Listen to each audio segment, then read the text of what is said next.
After returning from a long overseas business trip, I was talking with my colleague, Emily, when I heard our boss, John, shouting from behind. "Stay away from her." I couldn't believe my ears. Emily was also bewildered. Then John dropped a bombshell. "Emily and I are going to start dating." He said this while putting his arm around Emily's shoulder. It was clear that Emily was uncomfortable. There's no way Emily would date John. That's simply impossible. Because my name is David Smith, I'm 32 years old. I currently work for a major construction company. My main tasks involve building construction and tunnel excavation. I've been interested in buildings since I was a child, influenced by my father. That's why I jumped into this industry. My father worked at a construction company and built many buildings. He proudly showed me the completed buildings, and he looked radiant. Wanting to start this job and become skilled as soon as possible, I began working right after graduating from high school. Against my parents' wishes. My father always said, "You'll struggle if you don't graduate from college," but I ignored him. I had an unfounded confidence that as long as I was motivated, I'd be fine without a degree.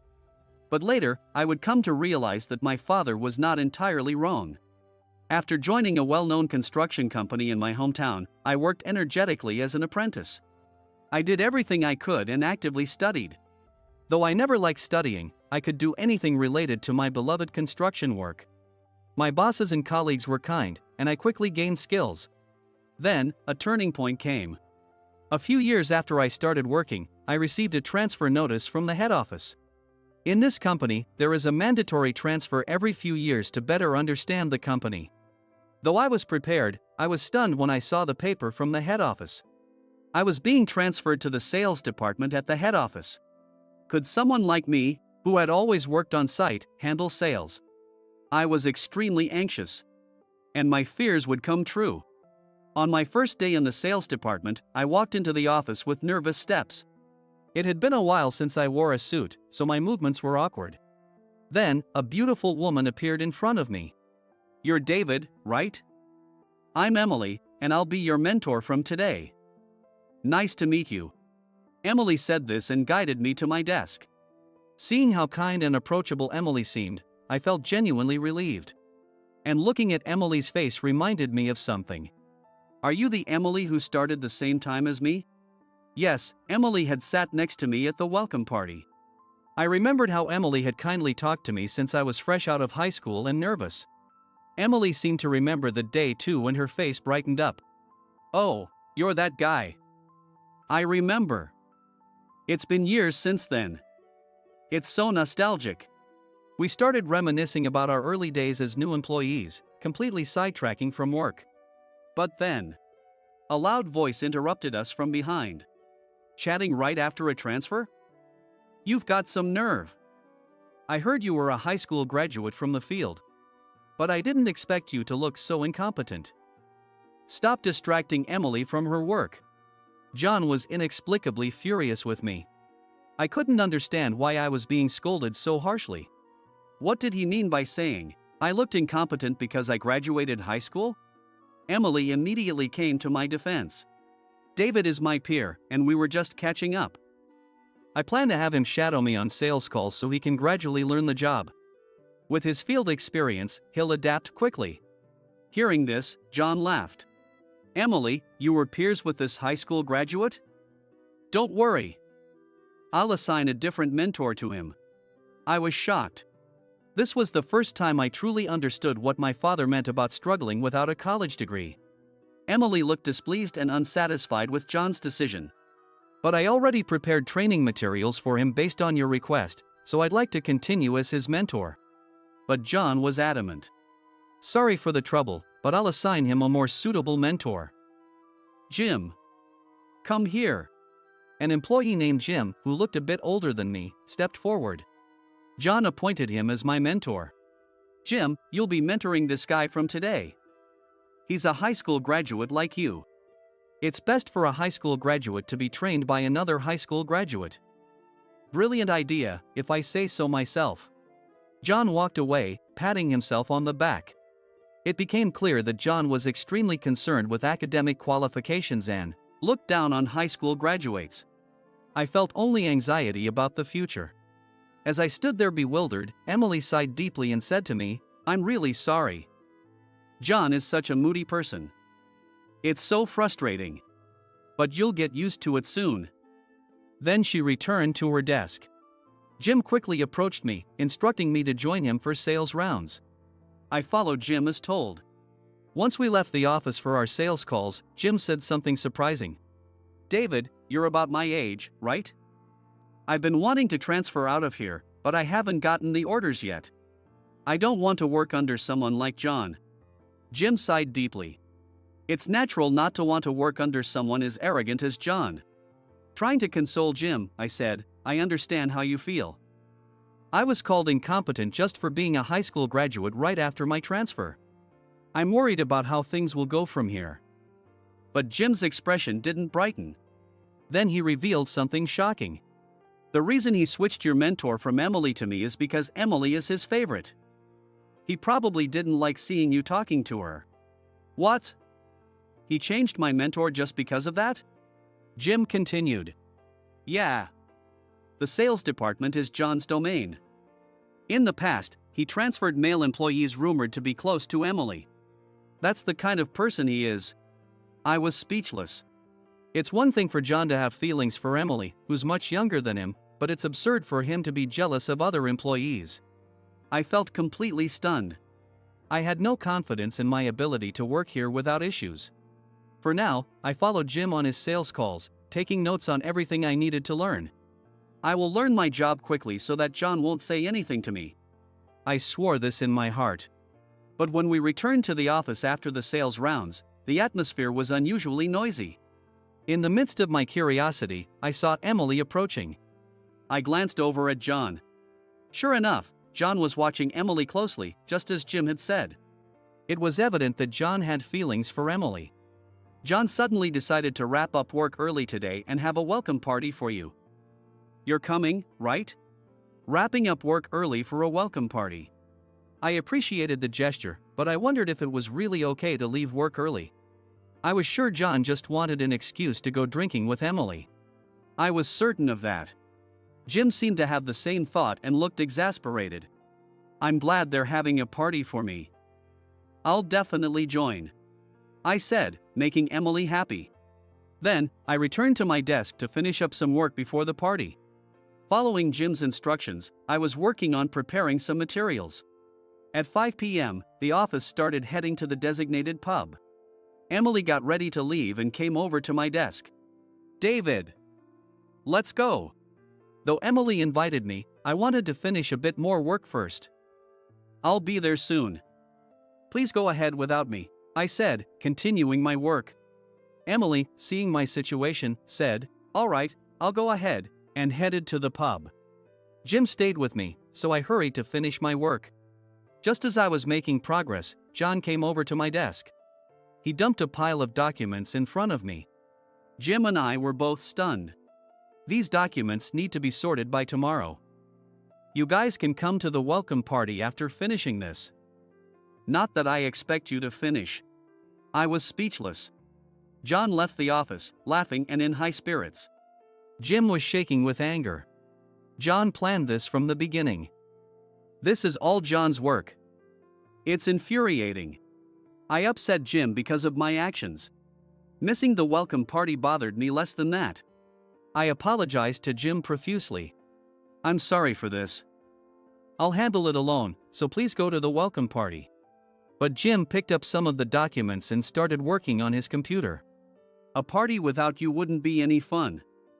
Besides, I don't want to drink with someone like John." He said that and smiled. I was deeply grateful to Jim. After several hours, we had finished about half of the work. I went to the vending machine to get Jim a cup of coffee. I decided that, since there wasn't much left, I would finish the rest alone and let Jim go home. Just as I was about to return to the office, I heard a voice behind me. "You're still here. Everyone's waiting for you at the party." It was Emily. Apparently, John hadn't told everyone that Jim and I were still working. "Is the welcome party already over?" I asked, puzzled. Emily looked visibly annoyed. "I slipped out because I didn't want to deal with a drunk John. I could understand that. Hearing Emily's words, I couldn't help but grimace. Seeing my expression, Emily asked me with concern. Do you have so much work on your first day that you need to stay late? I couldn't lie to Emily, so I told her everything about John dumping his work on me. Emily's eyes widened in shock. What? I had no idea. I'm so sorry, I didn't know. Emily looked genuinely upset. This isn't your fault, so don't feel bad. But Emily shook her head. John ruined your welcome party. I'll help you finish this quickly, and then we can have a proper welcome party together. Emily rushed back to the office. Inside, Jim was furiously working on the documents without a break. He was surprised but pleased to see Emily joining the effort. Together, we worked hard and managed to finish the work. We decided to have my welcome party at a different bar, far from where John and the others were. Jim, freed from the work, chugged his beer in one go. Even Emily joined him, drinking her beer down. I really want to get back at John someday, Jim shouted. Emily also vented her frustrations. Ever since John became our boss, I've been having nightmares every day. He keeps messaging me for no reason. It's unbearable. I was stunned. John was bothering Emily even outside of work. No wonder she was having nightmares. Jim, hearing Emily, gave her some advice. Emily, you're beautiful and graceful, so you're very popular among the male employees. John especially likes you. He might be trying to make you his girlfriend. Be careful. Emily shuddered. No way. That's insane. She downed another beer.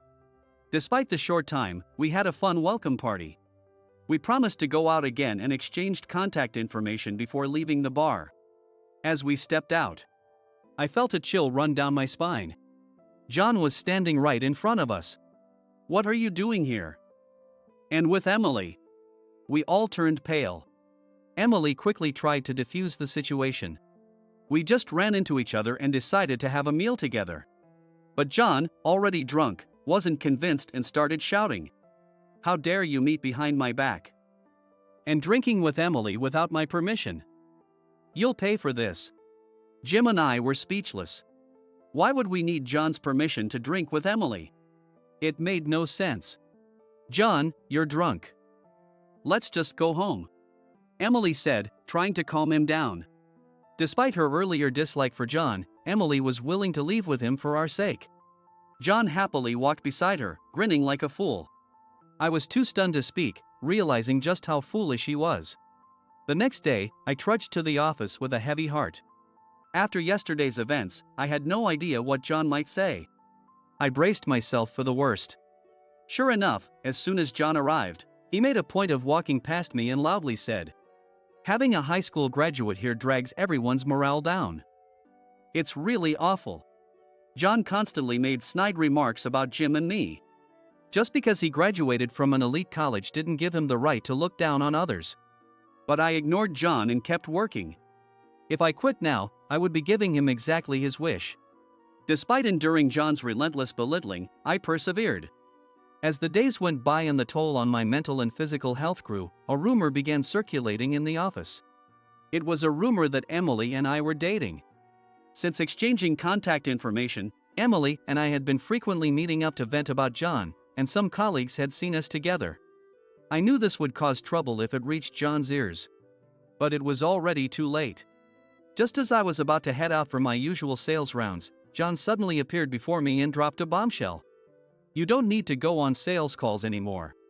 "Ha?" Seeing my confusion, John looked smug. "The head office is looking for someone for a long-term overseas assignment, and I recommended you. With your field experience, they decided to send you. You'll be gone for 3 years, and you leave in 2 days. Start preparing quickly." I was dumbfounded. It was all so sudden and forceful. My colleagues looked incredulous. Jim was trembling with anger. "I'm being sent on a long-term overseas assignment?" I asked repeatedly. But John just laughed. "I'll be glad to see you gone. You're not even close to being good enough for Emily." He really wanted to separate me from Emily that badly. I was in shock. But John's orders were absolute. I had no choice but to comply. Back at my desk, I started packing my things. Seeing this, Emily rushed over to me. "This is too cruel. I'll talk to John for you." She tried to go to John, but I stopped her. I couldn't let Emily get dragged into this. And so, I departed for overseas. The overseas assignment allowed me to use my experience and improve my skills, making it a valuable opportunity. What was supposed to be a 3-year stint turned into 4 years before I knew it. As I was working on site as usual, I received a phone call. It was from the main office in the US. I was instructed to return to the head office next week. I was finally going back to the US. I felt a surge of excitement at the thought of returning home. The day arrived, and after a long journey, I landed in the US. I headed straight to the office to greet everyone. The main office hasn't changed at all since I last visited. The same scenery greeted me as when I left for my long overseas assignment, which somehow felt reassuring. As I walked down the familiar hallway, I heard a voice call out from behind. I turned around to see Emily standing there. "Welcome back, David." I felt a bit nervous seeing Emily again after so long. "Jim has been eagerly waiting for your return too." Knowing that everyone had been waiting for me made me happy. As I was having a pleasant conversation with Emily, a sudden shout came from behind me. "Don't you dare mess with my girl just after coming back." I couldn't believe my ears. What on earth was he talking about? Emily also looked confused, staring at John. "What are you saying? Emily isn't your girlfriend. You shouldn't talk like that in front of a female colleague." When I said that, John glared at me. Then he said something unbelievable. "Emily and I are going to start dating. Who do you think you are to talk to a department head like that?" John put his arm around Emily's shoulder. Emily pushed him away, saying, "John, stop it. I don't like you at all." "What? Emily, you do like me, right?" Despite Emily's clear rejection, John wouldn't accept it. Just then, a loud laugh came from behind me. It was Jim. "John, you should stop harassing Emily." "Shut up. This has nothing to do with you. Why are you interfering?"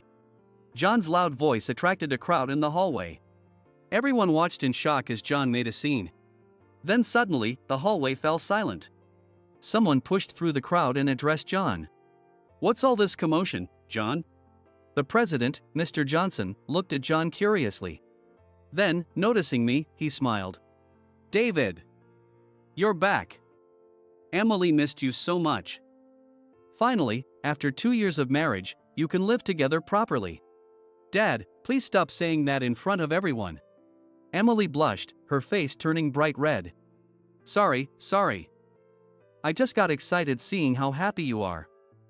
"Well, see you later," Mr. Johnson said, heading into the conference room. John looked bewildered. "What?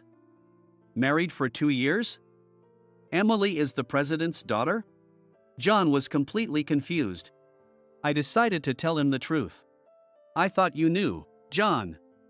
Emily is Mr. Johnson's daughter and my wife." "What?" John looked stunned. Jim laughed again. "That's why I told you to stop bothering Emily," Jim said. John stared at me in disbelief, so I showed him the matching wedding ring on my left hand. Finally understanding the situation, John left the scene, looking dejected. The gathered crowd started clapping, congratulating us. The truth was, Emily and I had gotten married 2 years ago during my time overseas. When the rumors about us dating started, we were already a couple. Emily always listened to me and supported me through tough times. I wouldn't have made it through without her. I proposed to Emily while I was still overseas because I wanted to be with her even more. I discovered Emily was the president's daughter when I came back to the US briefly and met her parents. I was shocked when Mr. Johnson came out of the house. He kindly welcomed me and quickly approved our marriage, believing I could make Emily happy. Emily didn't want people to know she was the president's daughter, so we only told our closest friend, Jim, about our marriage. That's why John didn't know. While I was on the overseas assignment, Emily and I kept in close contact, eagerly looking forward to the day we could live together. Finally, the day had come, and I was overjoyed at the thought. As I entered the sales department office, chatting with Emily and Jim to catch up on lost time. I saw John, who looked incredibly angry. He couldn't accept that Emily was now with me. His face was contorted with rage, red as a beet. Seeing me enter the office, he immediately shouted at me.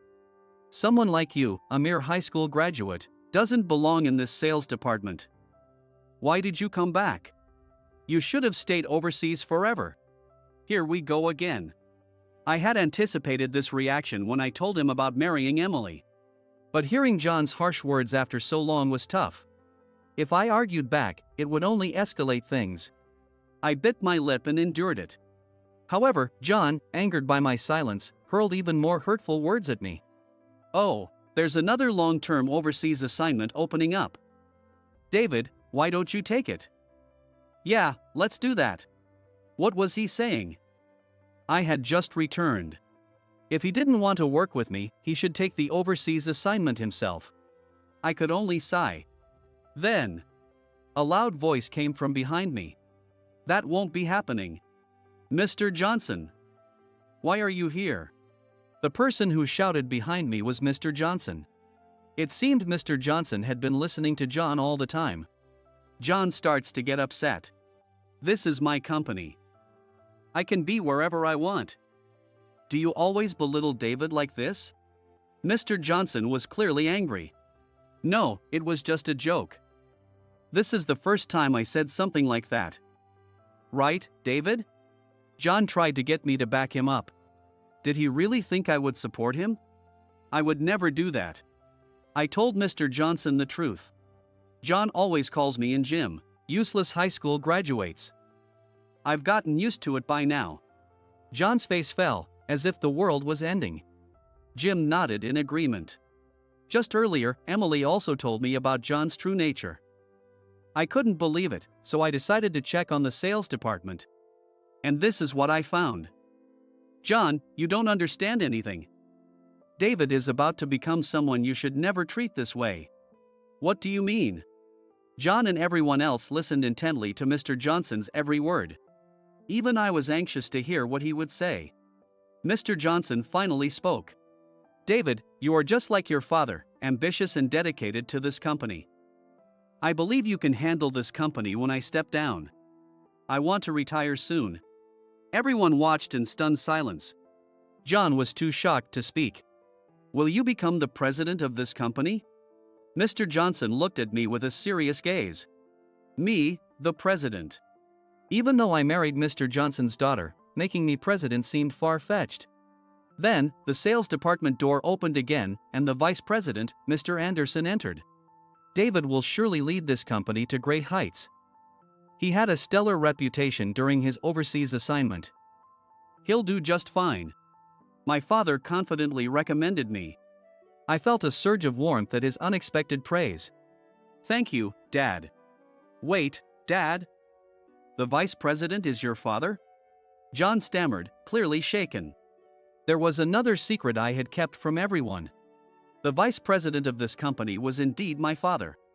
He and Mr. Johnson had founded this company from the ground up. Mr. Johnson and my father worked tirelessly to grow this company from nothing. I kept this a secret because I didn't want to be seen as benefiting from nepotism. Having decided to join the company straight out of high school, I wanted to carve out my own future on my own merits. My father shared this sentiment and hadn't even disclosed our relationship to Mr. Johnson. When I found out, I was so shocked I nearly fell over. When I introduced Emily to my parents before our wedding, my father was overjoyed and moved to tears. He believed that I could make Emily happy. Ignoring John, I shook hands firmly with Mr. Johnson. "I will work hard to uplift this company and make Emily happy." As I said this, the sales department erupted in warm applause. "I'm relieved to hear that. Now I can retire peacefully," Mr. Johnson said. On the other hand, John looked pale and stunned. "David as the president of this company? This can't be happening. I must be dreaming." John muttered, collapsing to his knees. Mr. Johnson then dealt John a further blow. "You have been harsh on David and Jim. There are many employees who joined this company straight out of high school. With you as their superior, more employees will suffer. You are demoted as of today." John looked at Mr. Johnson with desperate eyes. "Demoted? But I've worked so hard. Please, give me another chance. I'll try to be a better manager. Jim, who had been quietly listening, raised his voice.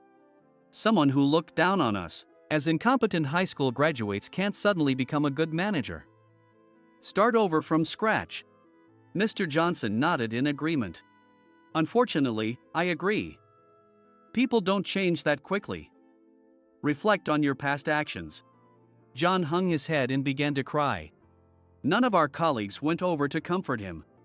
As Mr. Johnson decreed, John was demoted and transferred. He kept begging Mr. Johnson to reconsider, but to no avail. Eventually, John was sent to a branch office in a remote location, where he continued to cause problems by looking down on high school graduates. Mr. Johnson then ordered John to be transferred to a subsidiary company. But John's pride was too great, and he chose to resign. Now, no one knows where John is or what he's doing. It's a result of his own actions, for never valuing his subordinates. As for me, I am now happily living in the US with Emily. After being apart for so long, I am determined to make up for lost time and build a happy family. I also aspire to become a respected president that all employees want to follow.